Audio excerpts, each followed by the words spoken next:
Bonjour à tous et bonjour à toutes. J'espère que vous allez bien et que vous avez passé un merveilleux été. Bienvenue au YouTube Live numéro 48 avec moi, Joyce Villaume-Ledon. Mais aujourd'hui, on a une invitée. Comme vous savez, Ayurveda et Conscience développe un nouveau cursus intuition extrêmement fourni en termes de connaissances d'art divinatoire et de sciences ésotériques et qui va vous enseigner à utiliser votre médiumnité, notamment, mais aussi le tarot, les oracles, la numérologie, la magie, le pendule, la loi d'attraction, le channeling et la lecture psychique. Et ce cursus débute le 20 septembre.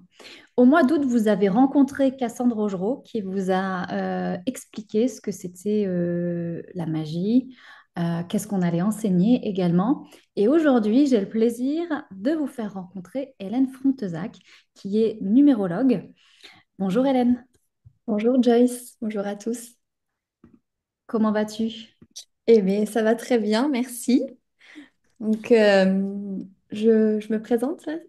Ben, je pense qu'on est tous très attentifs Ok, très bien, j'attendais le et go. à l'écoute. Donc, je suis Hélène Fonteza, comme je vous l'ai dit. Je suis praticienne en Ayurveda, mais aussi numérologue depuis plusieurs années maintenant. Et en décembre, donc, je vais animer le module numérologie sur 2 jours, le 13 et le 14 décembre, dans le cadre du cursus Intuition. La numérologie, bah moi je la pratique dans mon quotidien pour moi personnellement, mon entourage, mais aussi professionnellement, hein, parce que j'accompagne mes clientes à travers des consultations, mais aussi des ateliers. Et bah, je vais vous expliquer ce que c'est la numérologie aujourd'hui pour ceux qui ne connaissent pas. La Mm. numérologie, c'est un art ancestral qui permet d'interpréter l'énergie des chiffres et des nombres, mais aussi des lettres, parce que chaque lettre correspond à une énergie et à un chiffre. Et tout ça, ça permet de mieux vous comprendre au niveau de votre caractère, votre personnalité, votre chemin de vie également. Et puis bah, aussi de comprendre, de savoir vos dons, vos défis et les cycles qui rythment votre existence. Parce que chaque année aussi, on a des grands cycles, mais on a aussi des années personnelles. Parce que comme vous le savez, chaque année, on change d'année. En 2025, donc une année neuve. Mhm. Et donc, et on a aussi notre énergie personnelle, parce qu'on n'est pas tous en année 9, on a aussi notre année à nous personnelle. Et tout ça, c'est en lien avec votre date de naissance. Donc, ça permet de lire aussi votre date de naissance pour savoir votre année. Mais aussi, on peut connaître les mois et les jours aussi, ça c'est important, qui vont permettre d'avoir une météo générale de l'énergie de toute votre année, que ça soit par mois, par jour, et puis de l'année entière, hein. Et tout ça, il faut savoir qu'en numérologie, c'est intéressant de comprendre, mais c'est aussi intéressant de rééquilibrer ces énergies, parce qu'on a des mois ou des jours qui peuvent être plus compliqués, et ça on le sait, hein, dans notre vie, c'est pas toujours fluide et pas toujours positif.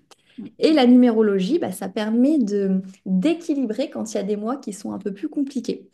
Et notamment, j'ai un petit exemple à vous donner un petit cas concret. J'ai eu Mhm. une cliente au mois de juin qui m'a envoyé un message parce que c'était hyper compliqué. Elle cherchait un appartement Mhm. sur Paris, donc encore plus compliqué. Et elle me disait qu'elle a déposé plein de dossiers, tout était refusé. C'était pour elle, c'était vraiment la fin du monde parce qu'elle se disait comment je vais faire, où je vais habiter. Et donc là, je lui ai dit, bah, écoute, envoie-moi ta date de naissance et je vais regarder. Donc effectivement, elle était en mois 7 et les chiffres, ça parle. Parce que le 7 en numérologie, c'est quoi? C'est un mois plutôt calme, c'est un mois d'introspection. C'est relié à la lenteur et au blocage. Et elle était en plus dans une énergie d'action parce qu'elle cherchait un appartement, elle était dans le mouvement, donc à l'opposé de son mois où elle devait plutôt être dans le ralentissement. Et donc, pour ça, je lui ai fait un petit calcul et je lui ai fait porter un chiffre sur elle à un endroit Extraordinaire. particulier. Mhm. Et derrière, elle m'a appelé un jour après pour me dire, écoute, Hélène, j'ai fait une visite, j'ai donné mon dossier et je suis prise. Donc voilà, la numérologie, ça parle, mais aussi ça permet de rééquilibrer à certains moments quand ça va pas. Et tout ça, moi, je vais vous l'enseigner durant le module numérologie. Pour vous donner peut-être un autre exemple un peu plus parlant, parce que c'est un peu plus général, mais si vous regardez chaque, chaque date de jour de départ de guerre, donc par exemple la Première Guerre mondiale qui a un 28, c'était un 28 juillet 1914, la Deuxième Guerre mondiale un 1er septembre 1939, là récemment on a eu la guerre en Ukraine qui était un 24 février 2022. Et si vous faites l'addition à chaque fois de toutes ces dates, vous verrez que vous tombez toujours sur le 5. Donc il n'y a rien de Wow. anodin. Même si on va plus loin, parce que c'est pas forcément une guerre, mais c'était en septembre, le 11 septembre 2001 pour les tours jumelles. Ça aussi, c'est une date qui fait 5. Et le 5 en numérologie, c'est la moitié d'un cycle déjà, mais aussi le 5 c'est un chiffre qui est très puissant parce que c'est relié à la conquête, à l'envahissement et aussi aux excès. Donc là, on voit aussi un excès de pouvoir, mais c'est clairement un chiffre qui a une puissance qui est reliée à l'air aussi comme élément. Donc il y a une puissance très forte sur tout ce qui va être un impact de conquête, d'énergie, de mouvement. Et donc voilà, là on l'a vu aussi avec toutes ces dates. Et à chaque fois que je fais le calcul sur une date de début de guerre, c'est toujours relié au 5. Donc voilà, ça parle aussi à travers des petits exemples comme ça concrets. Mais tout ça pour vous dire que l'objectif du module de la formation qu'il y aura en décembre, ça va être de vous permettre de pouvoir comprendre les bases de la numérologie et de les appliquer pour vous, votre entourage, ou bien aussi si ça peut être un but professionnel, hein. Et on verra notamment comment calculer et interpréter une date de naissance, une identité pour créer un thème numérologique.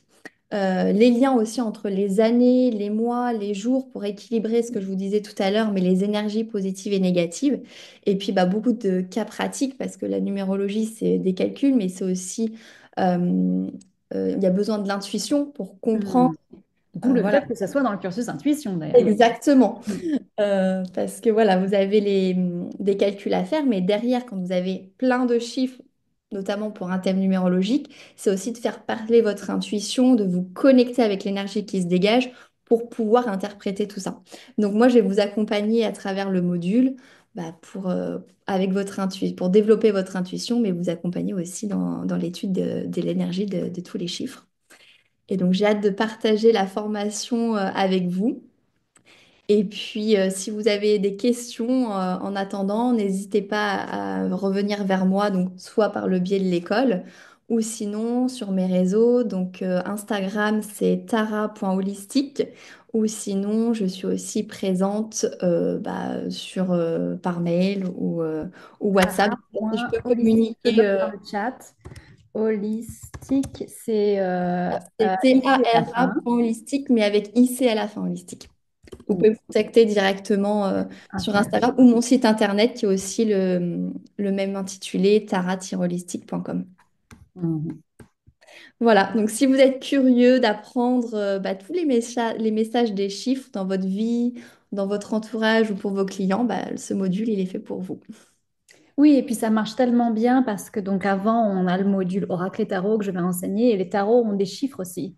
Et Exactement. chaque chiffre, c'est en fait des sciences très, très anciennes et occultes de pourquoi ils ont mis tel type de figure avec tel type de personnes ou de symboles ou de concepts. Donc tout ça, c'est des connaissances très, très profondes. Et puis quand on sait les utiliser, effectivement, ça peut faire la différence dans pas mal de situations au final. Bien sûr, c'est complémentaire ouais, aussi avec la suite du tarot, ouais, complètement.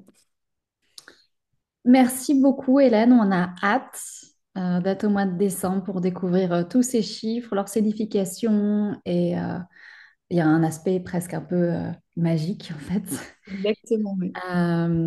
tout en utilisant notre intuition. Euh, donc j'ai bien noté sur le chat s'ils veulent te retrouver sur Instagram. Et de toute façon, si vous avez la moindre demande concernant Hélène, vous pouvez écrire à l'école contact@ayurveda-conscience.fr.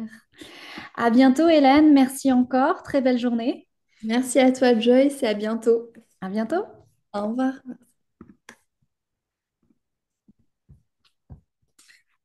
Alors, on est parti pour vos questions. Alors, bonjour, auriez-vous des marques de maquillage ayurvédique à recommander? Alors, en Ayurveda, il y a un maquillage qu'on utilise tous les matins qu'on appelle le kajal. Euh, je vais vous noter. En fait, le kajal, c'est aussi dans d'autres régions du monde, dans l'Antiquité, on retrouvait ces pigments également, notamment en Égypte, sous la forme de côle. Donc, ce sont des connaissances ancestrales où en fait on utilisait du maquillage des yeux, pas pour des effets cosmétiques, bien que, mais pour protéger les yeux. Par exemple, en Inde, on met du kajal sur les enfants dès la naissance pour les protéger d'un certain nombre de maladies. Donc, le kajal est utilisé en médecine traditionnelle ayurvédique pour protéger les yeux contre les agressions extérieures. Il y a un effet apaisant et anti-inflammatoire. Donc, ça, c'est du maquillage ayurvédique. C'est-à-dire que s'il y a un maquillage ayurvédique, soit il y a des ingrédients type pharmacopée ayurvédique à l'intérieur, soit il y a une destinée, un objectif thérapeutique. Donc, le Kajal, moi, la marque que j'utilise, c'est la marque Himalaya. Je vous ai pas amené mon petit stick, mais c'est des petits sticks noirs la plupart du temps. Vous en trouvez avec d'autres couleurs et que vous pouvez mettre tous les jours. Donc, vous mettez ça comme un crayon noir autour des yeux. Euh, donc, ça, c'est conseillé dans la routine de vie ayurvédique quotidiennement. Après, en ce qui concerne des marques de maquillage en tant que tel ayurvédique, de la même manière qu'on a L'Oréal, MAC, machin, etc., j'ai pas de marque que j'ai personnellement essayé et que je connais personnellement. Donc, dans ces cas-là, je préfère pas conseiller. En revanche, je connais des marques de cosmétiques ayurvédiques en France, deux que je peux vous conseiller, qui est Lauren Caddy, qui fait du très très bon travail, des produits magnifiques de cosmétiques ayurvédiques. Et Kerali aussi, qui fait un excellent travail. Après, il y a certaines marques comme Taj, par exemple, que je ne recommanderais pas. C'est une marque qui a moins bonne presse dans notre milieu. Bien que déjà l'intention de vouloir utiliser des plantes ayurvédiques est déjà une bonne chose par rapport à d'autres cosmétiques qui contiennent un certain nombre de choses qu'on n'a pas forcément envie de mettre sur la peau, surtout sur le long terme. Voilà. Et encore une fois, en ce qui concerne la beauté ayurvédique, on a une formation à l'école de 2 jours l'année prochaine avec Dr Priya Jain pour faire vous-même vos cosmétiques, etc. Euh, donc, comme j'en ai déjà pu en parler, personnellement, j'utilise Kumkumadi Thailam tous les jours sur la peau. Kumkumadi Thailand. Déjà, avec ça, vous avez bonne mine. Vous n'avez pas besoin, pour les femmes, vous connaissez ça, vous n'avez pas besoin de bébé crème, par exemple, parce qu'il y a déjà des plantes qui sont bonnes d'une part pour la peau, mais aussi pour le teint. Et puis, il y a cette visée de soin qui est intrinsèque forcément à la médecine traditionnelle ayurvédique. Récemment, je viens d'acheter du Shata Dauta Gruta, qui est un ghee qui a été lavé 100 fois. Donc, puisque j'étais en Inde il y a 10 jours. Voilà, et c'est considéré comme un des meilleurs hydratants pour la peau et qui passe un peu pour tout le monde. Et quand je dois faire des masques, j'utilise ce qu'on appelle un LEPA. Donc, je suis très contente. C'est quelque chose qu'on m'avait offert à l'université avec laquelle je travaille. On m'avait offert ça en cadeau quand on est arrivé. Donc, il y a un mélange de bois de santal à l'intérieur, de manjishta, notamment. Pas que, mais notamment, il y a très peu d'ingrédients. Ce sont que des plantes ayurvédiques à l'intérieur. On mélange ça avec de l'eau. On laisse poser un quart d'heure, 20 minutes et on enlève. Et franchement, la peau est juste nickel, quoi.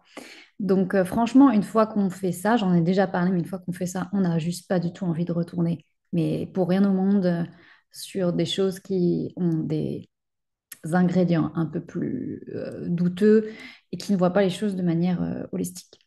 Donc voilà, pour ce qui est de la cosmétique et du maquillage. Donc si jamais il y a des personnes qui écoutent ce live et qui ont des marques de maquillage ayurvédique, écoutez, c'est avec grand plaisir que j'essaierai, que je diffuserai ça.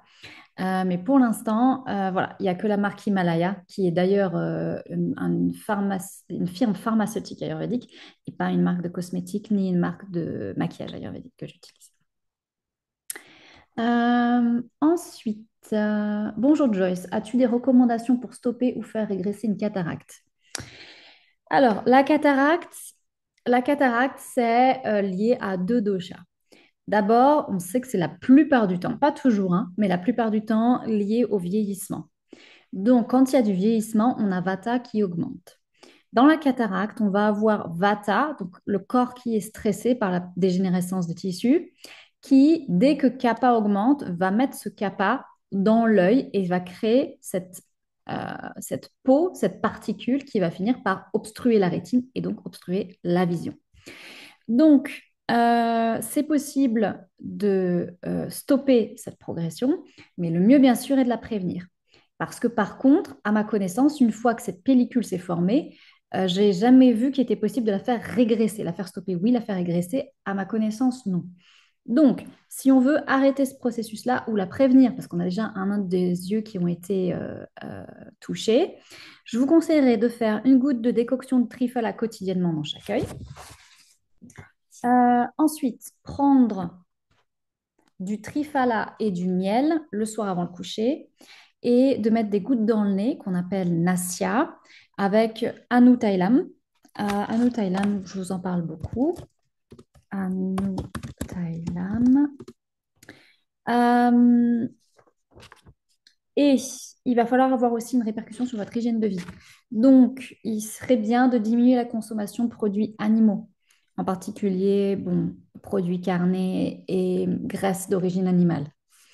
Et en même temps, d'augmenter la consommation d'huile d'olive, de tisane et d'épices pour qu'effectivement vos doshas ne s'aggravent pas, puisque la cataracte, comme toute maladie dans le corps, est une résultante d'un déséquilibre qui s'est accumulé et qui finit par aboutir à quelque chose de visible. Enfin, comme j'ai pu déjà le dire, l'Ayurveda a dans cette discipline de la chirurgie. J'ai déjà assisté en hôpital ayurvédique à une chirurgie de l'œil pour enlever la particule de la cataracte. Donc, on peut également en Ayurveda choisir de se faire opérer lorsque cette pellicule blanche est trop formée et que ça obstrue vraiment la vision. Donc, on a des remèdes en termes de prévention, de stoppage et de guérison. Mais pour une guérison, si ça s'est totalement développé, il faut passer par une opération, que ce soit en médecine traditionnelle, en médecine moderne ou en médecine traditionnelle ayurvédique. Votre avis sur la... Alors oui, on a beaucoup de questions pour ce YouTube Live sur tout ce qui est gynécologie, maladie gynécologique. C'est bien, moi je trouve ça bien qu'on ait des thèmes de temps en temps. Alors, votre avis sur la pilule contraceptive des alternatives? Alors, la pilule contraceptive, elle est là pour bloquer le métabolisme. Donc, faire qu'une femme, que l'ovulation n'arrive pas d'une part, et que l'endomètre soit trop mince pour pouvoir créer une nidation, et également que la glaire cervicale soit hostile au transport des spermatozoïdes. Donc, c'est tout ce que fait une pilule. Pour ça, en fait, il faut que l'agni, donc l'agni, c'est en fait la manière dont on comprend le métabolisme en Ayurveda. Il faut que le métabolisme soit bloqué à un moment donné. Et que la pilule agisse à certains moments du cycle. En Ayurveda, un cycle menstruel est divisé en trois phases, la phase Kapha, la phase Pitta et la phase Vata. La phase Kapha correspond au post-menstruel. À la fin de vos règles, votre endomètre commence à s'épaissir pour pouvoir créer une nidation. Donc, à ce moment-là, la pilule va agir pour que cet épaississement ne se fasse pas. Ensuite, va arriver la phase Pitta. Et la phase Pitta, c'est le moment où il y a l'ovulation. Donc là, l'objet est de bloquer l'action de Pitta pour que l'ovulation ne se fasse pas. Donc, on voit qu'il y a une répercussion sur l'action locale d'Agni, de Kapha et de Pitta. Donc, mon avis, c'est que, on a quand même c'est une impression, j'ai pas regardé les statistiques. Donc, c'est toujours bien de mettre des guillemets sur ce qu'on perçoit, parce qu'on perçoit un certain type d'environnement. Mais globalement, j'ai l'impression que la fertilité a quand même une tendance à chuter. Et il y a une recrudescence de maladies gynécologiques, en particulier d'endométriose, de kyste ovarien, d'adénomiose, etc.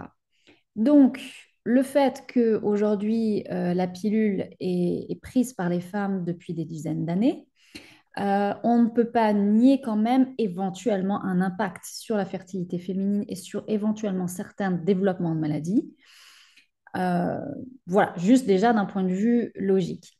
Après, il est impossible pour moi en tant que femme de dire que la pilule est quelque chose de négatif puisque ça nous a permis la liberté sexuelle et celle de pouvoir de choisir d'avoir un enfant ou pas. Donc en aucun cas je ne reviendrai sur cet acquis-là, même si ça doit un peu perturber le corps.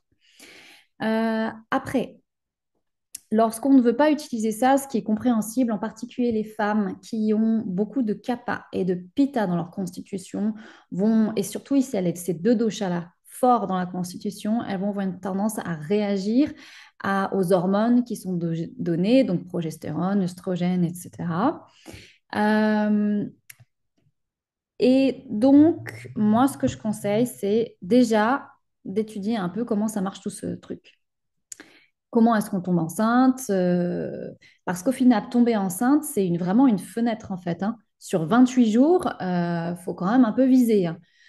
Euh, donc, comprendre quand est-ce qu'il est impossible de tomber enceinte, quand est-ce que c'est moyennement possible ou fortement possible. Déjà, c'est une base que toutes les femmes devraient avoir. Donc, se connaître, connaître comment notre corps fonctionne et du coup connaître notre cycle. Ensuite, il y a des moyens aujourd'hui qui permettent de connaître quand est-ce que vous ovulez exactement sans que vous ayez besoin de prendre d'hormones ou de choses intrusives qui peuvent perturber vos doshas. En l'occurrence, tout ce qui est test d'ovulation, etc. Après, il y a les tests de l'air cervical, de calculer, mais c'est pas quelque chose avec lequel on peut jouer, hein. Tomber enceinte, c'est pas une roulette russe. Donc, même si je pense qu'aucune solution est parfaite, le test d'ovulation, c'est un test en temps réel. Vous avez les hormones et c'est très, très, très fiable. C'est aussi fiable que la pilule. Simplement, il faut être sérieux sur les moments où il faut le faire. Et il faut se connaître, il faut faire ça sur, voilà. Et il faut aussi accepter que parfois, vous allez avoir des relations sexuelles protégées, parfois pas protégées, etc. Mais suivre le cycle de la nature, c'est ne pas tout le temps avoir la même chose. C'est comme de ne pas avoir de fraises en hiver, c'est pareil, hein. Donc, quand on veut suivre du naturel, il faut suivre un cycle et donc s'adapter vis-à-vis des cycles. Et également en Ayurveda, donc la connaissance de soi, c'est pas mal pour ne pas tomber enceinte et la connaissance de comment on fonctionne, mais également il y a certaines substances qui sont utilisées comme l'huile de Nîmes, comme spermicide, pour effectivement tuer les spermatozoïdes à à l'entrée de l'utérus. Voilà. Donc, la contraception, c'est vraiment un choix très personnel qui engage notre responsabilité. Donc, c'est quelque chose sur lequel je pense qu'il faut vraiment se poser sur qu'est-ce qu'on veut pour notre corps, quels sont les risques qu'on est prêt à prendre, quel est le temps et l'argent qu'on veut dédier à notre contraception.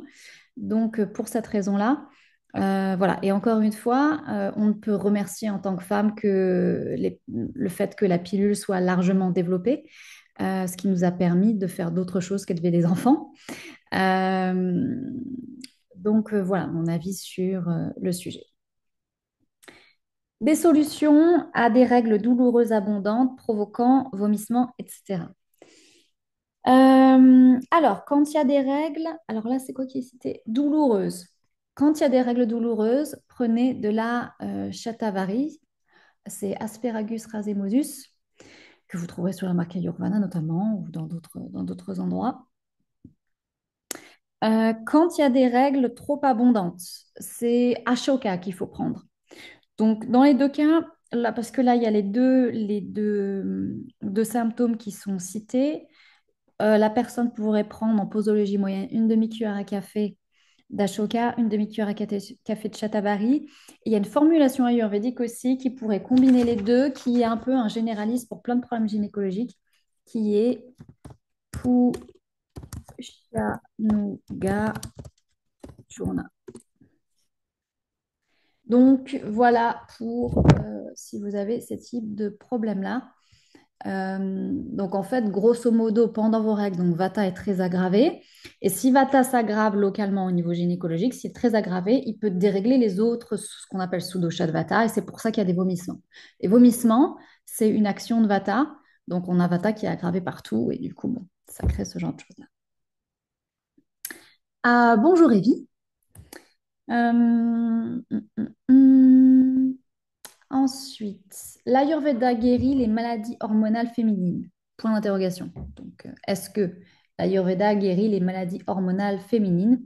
SOPK, dérèglement, acné, comment? Ben oui, l'Ayurveda guérit ces maladies, ou en tout cas s'en occupe. Donc, SOPK, c'est le syndrome des ovaires polykystiques. Je crois que c'est PCOD en anglais. Donc, c'est une maladie de Kappa. Pour ça, on va conseiller de consommer enfin pas de consommer, de prendre un canard de goulou. Il y a un seul L à goulou. À nouveau de Pushya Churna dont j'ai parlé déjà et que j'ai déjà écrit, et appliquer de l'huile de ricin en externe qui a une tendance à casser les accumulations dans le corps en général, ça peut être dans les articulations, mais aussi dans le système gynécologique. Pour ce qui est dérèglement, alors dérèglement, c'est pas précisé quoi. Si vous avez des dérèglements de règles, donc souvent ça passe pour des règles irrégulières, vous pouvez prendre de la shatavari dont j'ai déjà parlé. Vous pouvez prendre aussi F-Care qui est de la marque Himalaya. Et un ghee médicalisé qu'on appelle Sukumara.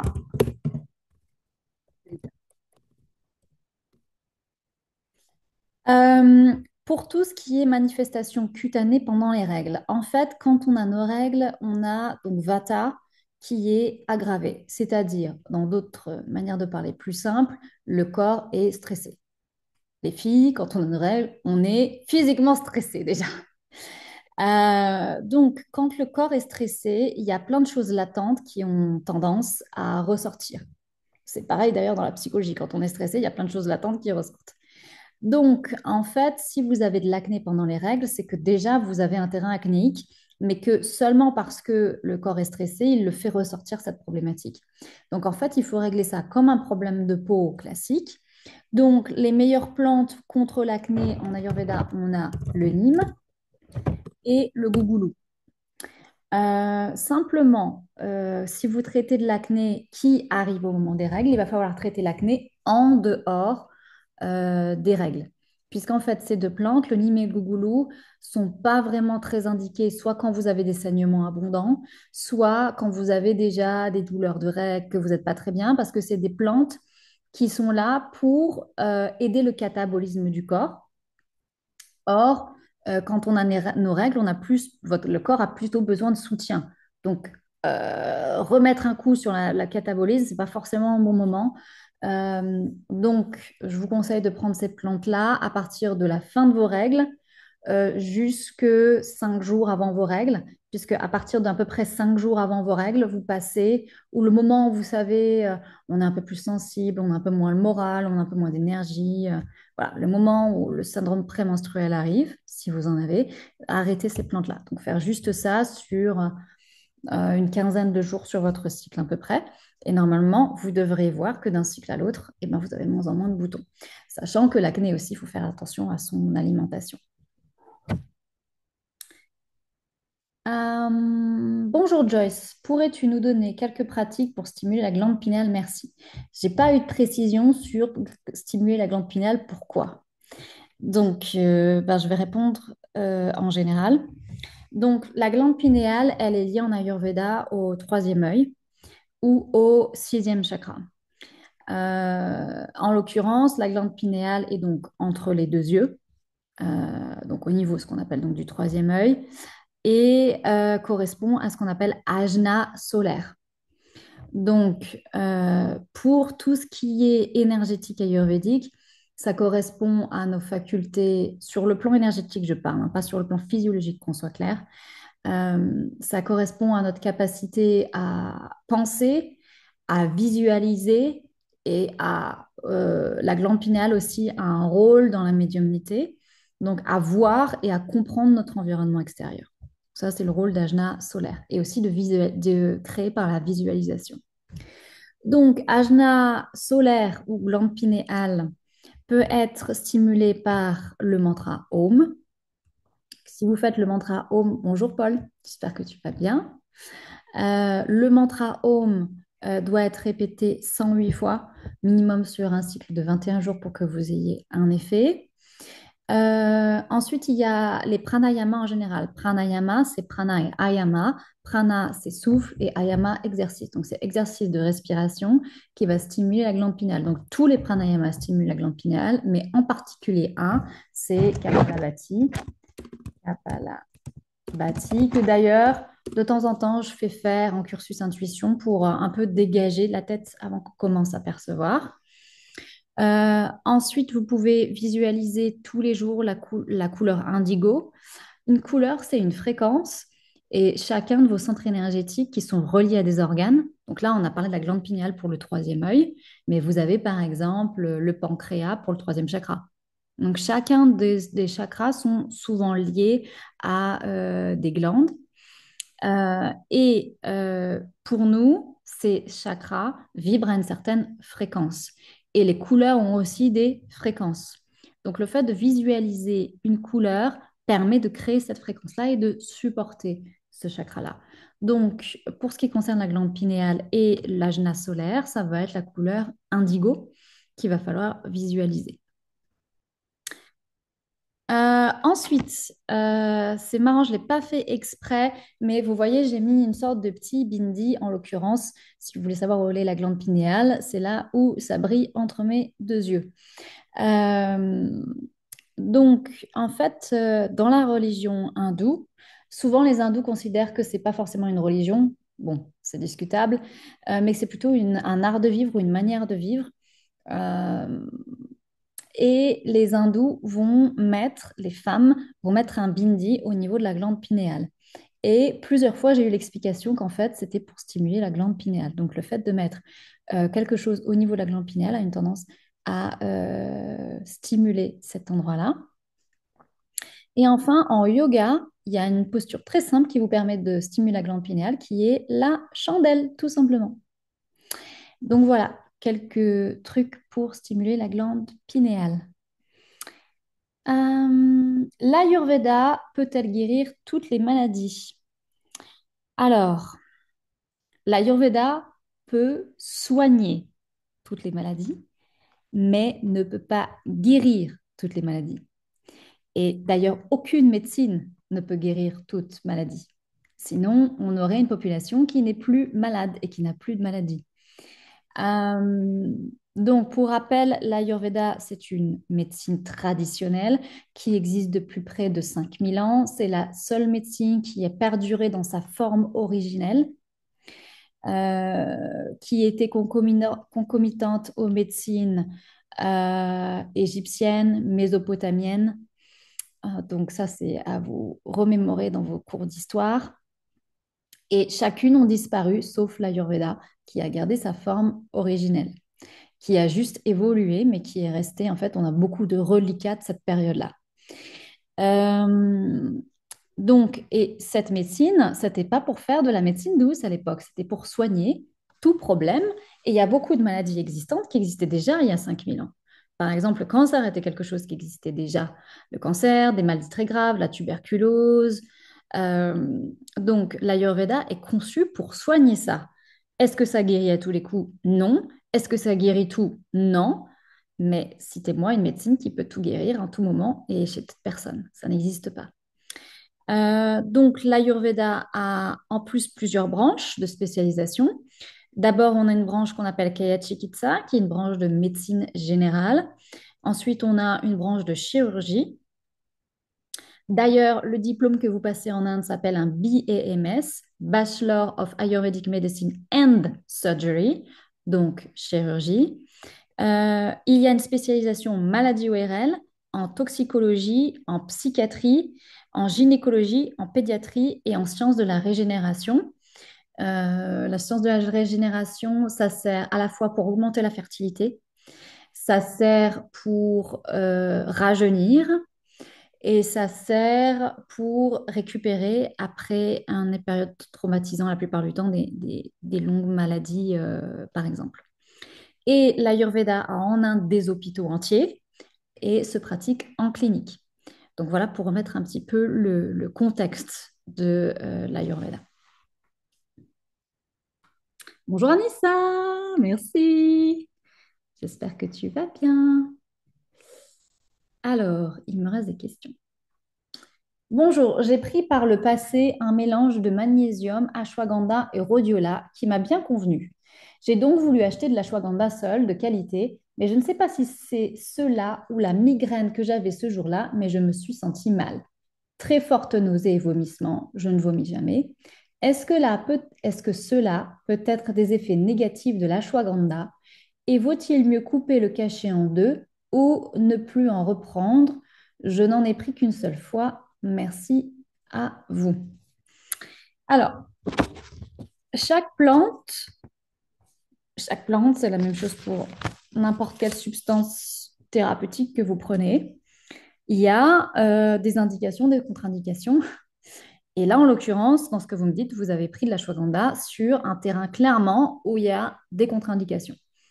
C'est-à-dire que déjà, il faut savoir que l'ashwagandha, c'est une plante qui est lourde à assimiler.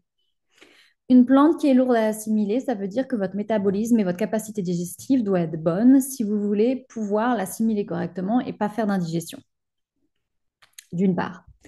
Donc, comme vous m'avez dit que vous aviez eu des nausées et des vomissements, on peut se douter déjà que votre système digestif n'était pas en capacité à recevoir cette plante. Euh, mais c'est pas trop ça encore le problème. Après, vous me parlez de cachet, ce qui m'inquiète un petit peu parce que l'ashwagandha, ça se prend en poudre. Donc, comment ce cachet a été fait? Est-ce que c'était au final une gélule, ce qui est différent? Est-ce que c'était la bonne posologie? La plupart du temps, les firmes qui vendent des plantes ayurvédiques vous mettent des posologies là-dessus qui sont complètement en sous-posologie. Donc forcément, bah, ça ne marche pas. L'ashwagandha, c'est 6 grammes pour 70 kilos. Voilà, 6 grammes, ça fait à peu près une cuillère à café. Mais voilà, ce qui m'interpelle, c'est qu'en fait, vous aviez une migraine, c'est ça que vous dites, vous avez une migraine ce jour-là. Si vous avez une migraine, ça veut dire que Pitta est aggravé dans votre corps. Or, on ne prend pas d'ashwagandha lorsque Pitta est aggravé dans le corps. Autrement dit, vous avez les... En fait, il y a 3 contre-indications à la prise d'ashwagandha et vous en aviez 2 sur 3. Et le troisième, je ne peux pas le vérifier. Donc, c'est pour ça que vous avez mal réagi à l'ashwagandha, tout simplement. Bonjour, j'ai une question à propos des chats. Que dit l'Ayurveda à leur propos? À propos de ces chats qui entrent dans nos vies par hasard et qui y restent, merci d'avance. Alors, parfois sur certaines questions, euh, je me demande d'où vient la question. L'Ayurveda ne dit rien sur les chats ou les chats qu'on rencontre ou qu'on adopte. Puisque l'Ayurveda est une médecine traditionnelle destinée à 95% à soigner les êtres humains seulement. Il existe une petite branche qui est tellement confidentielle que j'ai même pas réussi à être en contact avec cette branche-là, mais je sais que ça existe, l'Ayurveda pour les chevaux, Ashwa Ayurveda. Pour ce qui concerne les chats, déjà, les chats en plus n'ont pas bonne presse en Inde. Je crois que le chat est traditionnellement un peu considéré comme portant malheur ou quelque chose comme ça.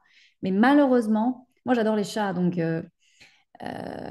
et puis même n'importe quel être vivant ne devrait pas être, on ne devrait pas traiter les êtres vivants comme ça. Mais il y a beaucoup de chats qui sont tués. Enfin, vous voyez plein de chats morts partout. Enfin bref, c'est pas les Indiens et les chats, c'est pas trop, hein, ils n'aiment pas trop ensemble. Donc, plus encore, vis-à-vis de ce que l'Ayurveda pourrait en dire. En revanche, c'est pour ça que je catégorise bien. On est sur une médecine traditionnelle visée à soigner l'être humain. Donc, dans les Védas, on n'est pas sur le bon Veda vraiment pour parler des chats et de leur impact.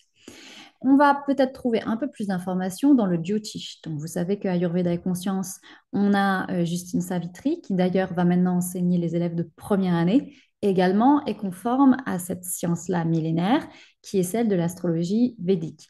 Et l'astrologie védique dit que le chat est l'animal représentatif de la planète Mercure. Donc, le fait d'avoir un chat pourrait, suivant le thème que vous avez, améliorer votre communication et votre apprentissage. Donc, en fait, pour savoir si avoir un chat pour vous est bon ou pas, dans les Védas, il faut aller voir du côté du Jyotish, l'astrologie védique, et savoir que tous les jours, quand vous nourrissez votre chat, selon le Jyotish, vous stimulez la planète Mercure. Donc après, il faut savoir si c'est une bonne chose à faire pour vous ou non. En l'occurrence, Mercure, en astrologie védique, de manière générale, c'est plutôt une planète amie. Néanmoins, il faut que, comme le disait Hélène sur tout ce qui est numérologie, il faut voir ensuite chez chaque personne par rapport au thème si c'est une bonne chose de stimuler Mercure. Euh, Bonjour Joyce, quel conseil pour une jeune fille de 13 ans avec des règles très douloureuses et très abondantes, vomissements, sueur froide, évanouissement? Alors, la première chose à laquelle je pense que j'ai fait exprès de pas citer pour un peu, parce que j'ai des questions qui se ressemblent, quand on a ces symptômes-là, moi, la première chose à laquelle je pense, c'est dépistage d'endométriose. C'est quand même, les réactions sont extrêmement fortes, donc on se pose la question pourquoi. Il est quand même peu probable, c'est possible, mais peu probable que ce soit seulement des perturbations hormonales qui puissent créer ça. Donc on se demande s'il n'y a pas quelque chose de plus fonctionnel qui est stimulé lors des règles. Donc, la première chose que je ferais, c'est un dépistage. Ah, je perds mon billet. Un dépistage d'endométriose. Ensuite, je vais répéter la même chose, mais je vais un petit peu développer. Donc, on va conseiller la prise de la plante Ashoka ainsi que de la shatavari et aussi dans les règles, en plus que là, le système digestif. Alors, il y a le système digestif qui inclut le système sympathique et parasympathique qui réagissent. C'est pour ça que c'est quand même un peu trop là. Jiraka Arishtam, c'est un alcool médicalisé. Alors, normalement, on l'utilise traditionnellement pour donner aux femmes qui viennent d'accoucher en postpartum, mais vous pouvez l'utiliser pour diminuer les règles, les douleurs de règles et calmer le système digestif aussi. Réguler le système digestif parce que vous savez que quand on a nos règles, notre capacité digestive chute. Donc voilà pour votre question. Question pour le live de septembre. Bonjour Joyce, depuis plusieurs semaines, je me réveille avec l'œil gauche collé et une sensation de sécheresse des yeux.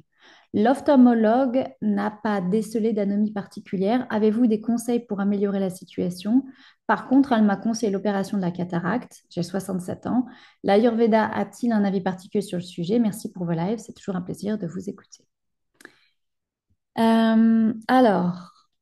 Donc, l'œil gauche collé. Alors, quand on se lève avec des yeux collés, ça veut dire que le métabolisme a été mis à mal. C'est-à-dire, et le métabolisme d'un tissu en particulier qu'on appelle MAMSA. MAMSA, c'est la création de tissus musculaires. Autrement dit, vous avez sûrement mangé trop lourd, trop gras. Il y a quelque chose dans l'alimentation la plupart du temps qui ne convient pas ou vous assimilez mal. Et du coup, le corps crée des déchets pendant la nuit. Donc là, déjà pour régler ça, il vous serait conseillé de boire de l'eau chaude tout au long de la journée pour améliorer ça, de manger léger le soir. Après, vous avez de la sécheresse oculaire. Donc la sécheresse oculaire, bon, vous avez 67 ans, donc ça peut être lié tout simplement au vieillissement. Donc là, vous pouvez faire deux choses. Vous pouvez mettre du Kajal, dont j'ai parlé en début de live tous les jours pour hydrater et protéger l'œil, mais aussi mettre du collyre ayurvédique. Donc, vous trouverez sur Internet plein de collyres ayurvédiques. Personnellement, j'en mets tous les jours dans les yeux, 1 à 2 fois par jour. Je crois que c'est de la marque Himalaya aussi. Euh, et pour ce qui est de l'opération, écoutez, ça dépend. Donc, j'ai déjà parlé de la cataracte en début de live. Est-ce que c'est de la prévention? C'est-à-dire que à quel point c'est développé? Voilà, si c'est peu développé, ça vaut le coup de faire un effort pour stopper ça d'une part et essayer de faire en sorte qu'on n'ait pas de problème. Si c'est trop développé, franchement, l'opération peut être pertinente. Et après, si ça atteint qu'un des deux, yeux, vous pouvez effectivement prévenir sur le second œil et voilà, prendre des habitudes alimentaires et des habitudes peut-être en termes de prise de plantes ou voilà, d'hygiène de vie, comme mettre certaines gouttes dans les yeux qui contiennent des plantes ayurvédiques pour éviter que ça revienne. Voilà. Alors, bonjour Joyce. Le Bringarage est-il efficace en usage interne contre la chute androgénique? Comment l'utiliser? Et pour l'huile de Bringarage, est-il mieux une formulation avec de l'huile de sésame ou coco? Très spécifique comme question. Donc, le Bringarage, c'est une plante qu'on utilise effectivement, c'est la première plante qu'on utilise, ou à laquelle on pense, en tout cas, c'est mon cas, pour les problèmes de cheveux.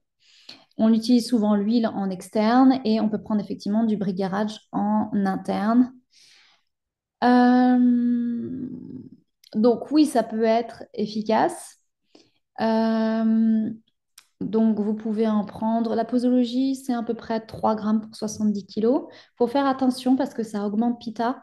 Donc, pour reprendre ce que j'ai dit sur l'ashwagandha, de vous prenez pas ça si vous avez des signes manifestes d'inflammation ou si vous avez la migraine. Sinon, ça va aggraver le problème. Et l'huile de Bringarage, est-ce que c'est mieux avec de l'huile de coco ou de l'huile de sésame? Ça dépend de vos doshas et de votre terrain. Pour les cheveux, parce que là, donc, c'est pour remédier à une chute, je dirais que l'huile de sésame est plus appropriée. Si après, vous avez un terrain un peu inflammatoire où il y a du pitta dedans, du coup, l'huile de coco serait plus appropriée. Paul, bonjour Joyce, que dit la Ayurveda sur les animaux de compagnie avec les différentes interactions via la race, âge et dosha sur nous? Comment aborder sereinement le choix d'un futur compagnon? Alors, je reprends la question.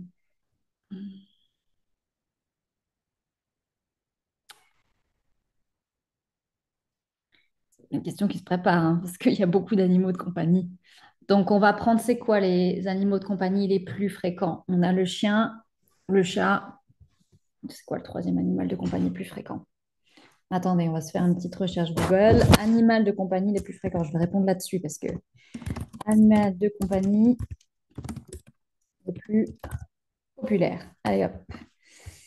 On a les chiens en premier. Ensuite, alors, le poisson. Finalement, l'animal de compagnie possédé par le plus grand nombre de Français est le poisson. Bah écoutez, on va faire les trois, hein, très bien. On va faire le chien, le chat et le poisson. Il y en a pour tous les goûts. Alors, on va commencer par le chien. Euh, le chien, manifestement, ne conviendra pas à une personne qui est vata, euh, conviendra surtout à une personne qui a beaucoup de kapha dans sa constitution, parce que c'est un animal, donc d'une part très affectueux, mais qui demande un investissement plus régulier. Donc, c'est un animal très clairement plutôt pour des kappas. D'ailleurs, il y a certaines, on dit fidèle comme un chien, il me semble. Donc, on sait que cet animal est extrêmement fidèle. Et c'est une des qualités majeures des personnes qui ont beaucoup de capas, en général des personnes très fidèles. Donc, il y a une bonne correspondance entre voilà, ce dosha-là et cet animal. Concernant le chat, donc le chat est à la fois affectueux, avec ses propres humeurs, on a besoin de moins s'en occuper. Donc, pour les personnes capaces, aujourd'hui, il y a des chiens-chats, donc ça conviendrait bien à une personne. Si vous êtes capable, si vous voulez choisir un chat, prenez un chien-chat, ça vous conviendra plus. Les personnes pitta aiment bien les chats. Pourquoi les personnes pitta aiment bien les chats? Parce que chaque dosha a une référence avec un animal. Et les félins sont en lien avec pitta. Donc, une personne pitta qui prend un chat, il y a une affinité à la fois dans le comportement de l'animal et la personne pitta et dans l'énergie. Donc, c'est une énergie de feu, un félin. Une personne pitta a une énergie de feu. Donc, il va y avoir une correspondance entre les deux. Pour le poisson rouge, alors le poisson rouge, c'est un animal dont l'impact émotionnel est assez faible, qui demande moins, je dis pas, hein, mais moins d'entretien. Après, ça dépend lesquels, il y en a qui sont plus ou moins fragiles. Euh, et en même temps, il y a de l'élément eau. Donc, pour une personne Vata, ça peut être intéressant. Ce serait très calmant pour une personne Vata d'avoir des poissons. Puisque, bon, l'entretien de l'aquarium, etc., ça se fait, mais vous n'avez pas besoin de faire ça tous les jours. Il y a une forme d'autonomie plus importante ou de soin qui est moindre pour un poisson que pour un chat et encore plus pour un chien. Donc, et le fait qu'il y ait de l'élément eau serait très calmant pour une personne Vata. Donc, voilà ce que je pourrais dire vis-à-vis des différents éléments et euh, des différents doshas. Après, en astrologie védique, très sincèrement, le poisson, là, je ne sais pas quelle planète ça correspond. Ça peut correspondre soit à Vénus, soit à la Lune, mais là, je ne suis pas sûre de moi, puisque ce sont deux planètes qui ont beaucoup d'eau.